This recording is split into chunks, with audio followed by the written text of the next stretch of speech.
So remember how I may have mentioned that I was on a book buying ban? Yeah, just erase that from your memory right now. Hello, I'm Charlotte and this is Books and Bargains.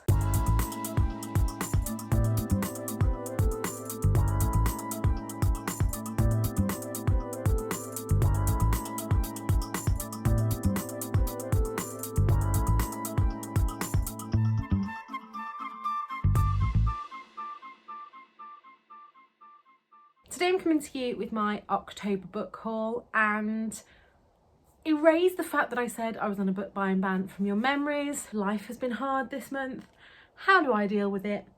I buy books. So I'm not going to ramble for too long. This is what it says on the tin, and I have 4 piles of books in front of me. I have some that have been kindly sent to me by publishers.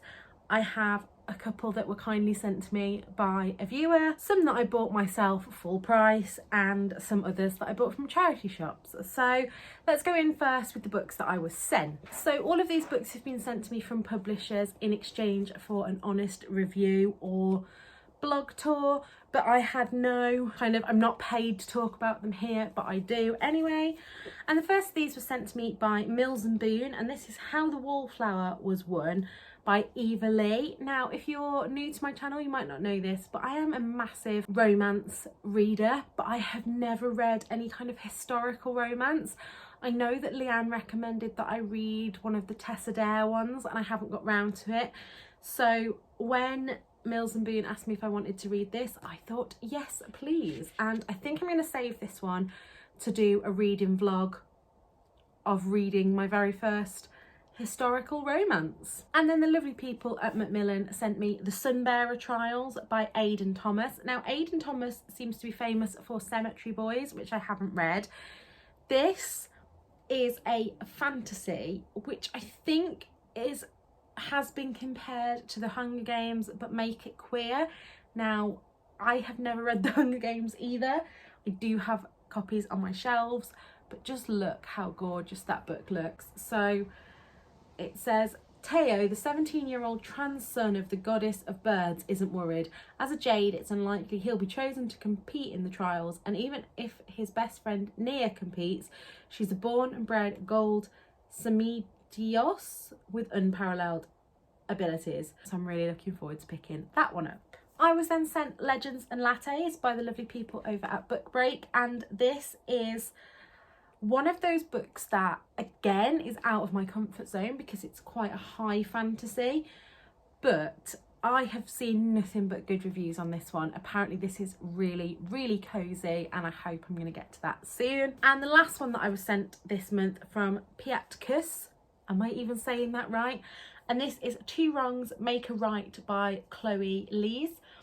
And this is basically a fake dating romance. I just love the cover. Look at the tattoo sleeve on our protagonist there.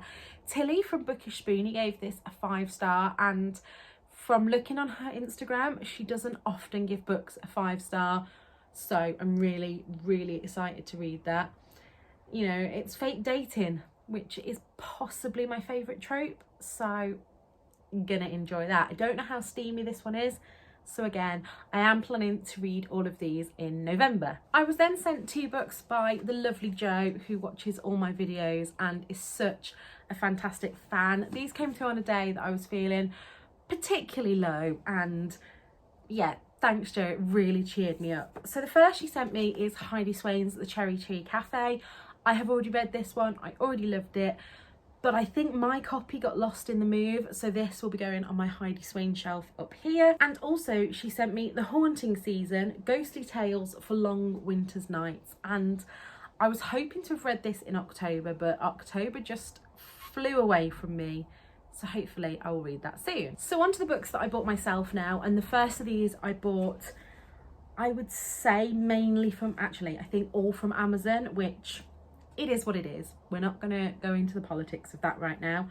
Oh, actually, the first one was a pre-order from Waterstones, and my first pre-order from Waterstones that has actually come anywhere near the publication date. Like, it's now, as I'm filming this, the 2nd of November, and I'm still waiting for one that was released on the 29th of September. So yay for me. Anyway, this is Heidi Swain's A Christmas Celebration. This is the newest book in the Wimbridge series. I am currently reading Snowflakes and Silver Bells, which is book number 6.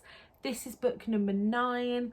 I've already read book number 8, so yes, I will be getting to this one this year. I have already read 6 Heidi Swain books this year, so no surprises for who is going to be my most read author this year. Right, and then on to the Amazon binging that I did throughout the month. Now, the first of these, Leanne from Literary Diversions talked about the appendix and also Whatever Next, and I had to pick both of these up. Whatever Next especially because if you don't know, I am an adoptee.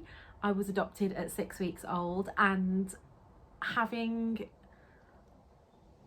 a lot of thoughts about that. Basically, it's something that I wish I'd never started exploring in my head, but now we're there, we have to go through it. And this is all about adult adoptee identities. And then the appendix, which is Transmasculine Joy in a Transphobic Culture.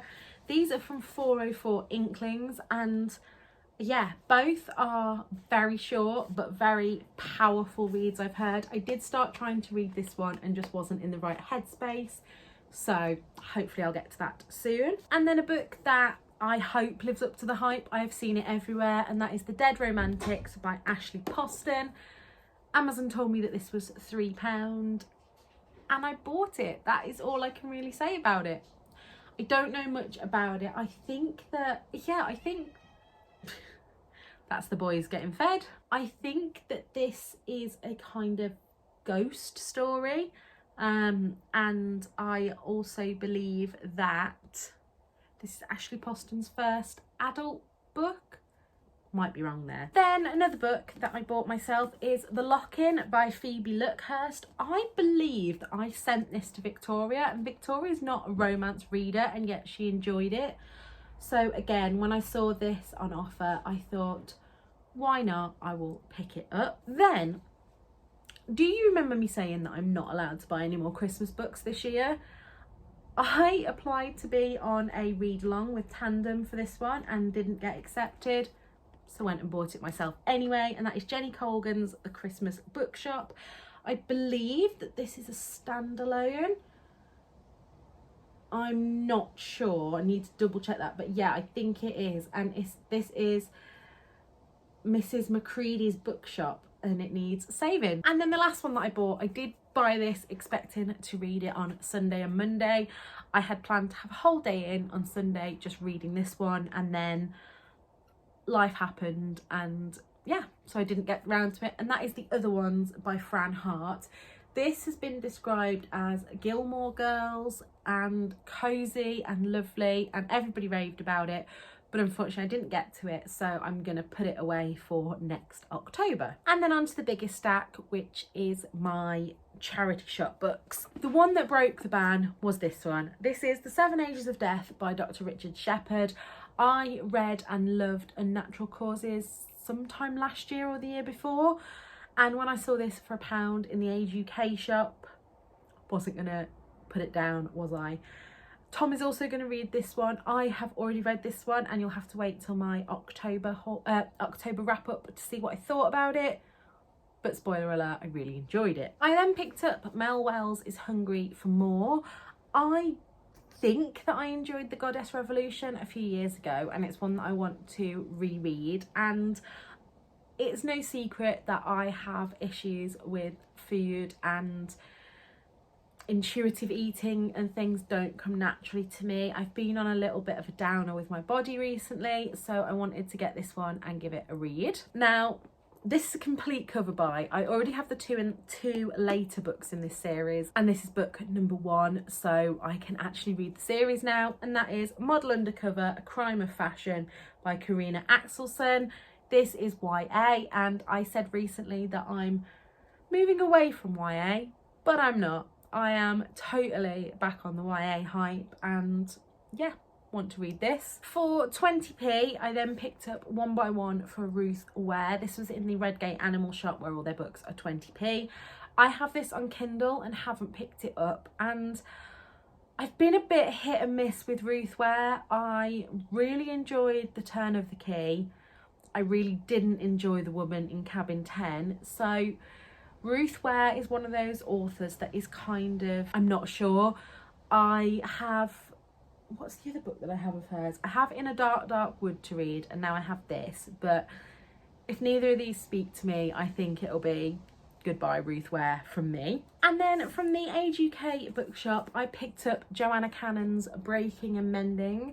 This was £2.75, and this is about Joanna Cannon's time as a junior doctor. And I'm really starting to read like literature about the NHS to kind of get my feelings around it sorted in my head and closed off. I still feel guilty on a daily basis that I'm not in the NHS helping people anymore.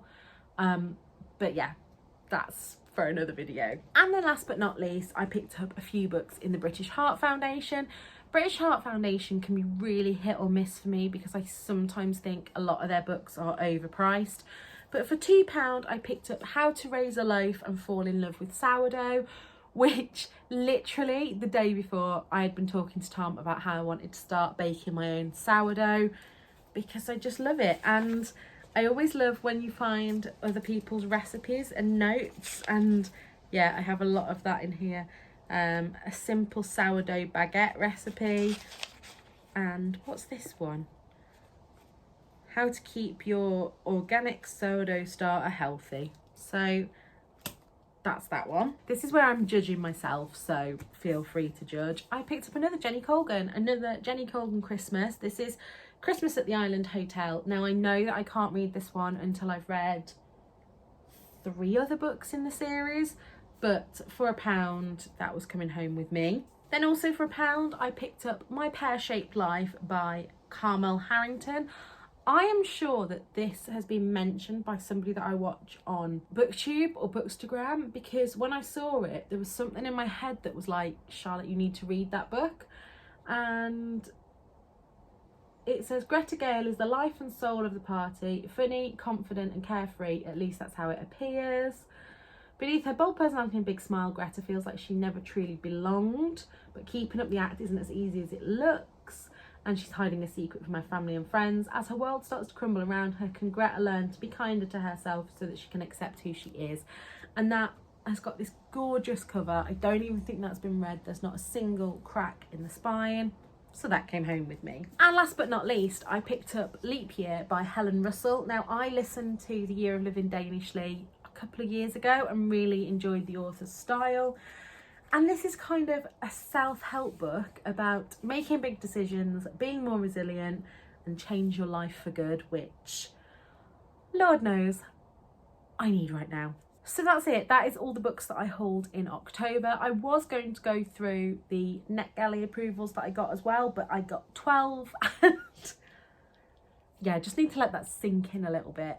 I don't know what happened. I went from I'm not going to request any more NetGalleys until I've got myself over that amazing, what's the magic 80%, and then I got auto approved by one more chapter. I saw a couple of books that are on my radar for next year and just went on a bit of a request spree, so that's fun.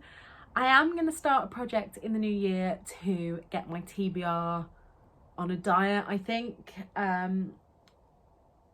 Yeah, so that's that. I hope you've enjoyed this video. If you did, please leave me a comment below and give me an emoji if you don't know what to put. Let's put your favourite kind of money emoji, because Lord knows I spent too much money this month. And until next time, look after yourselves. Bye.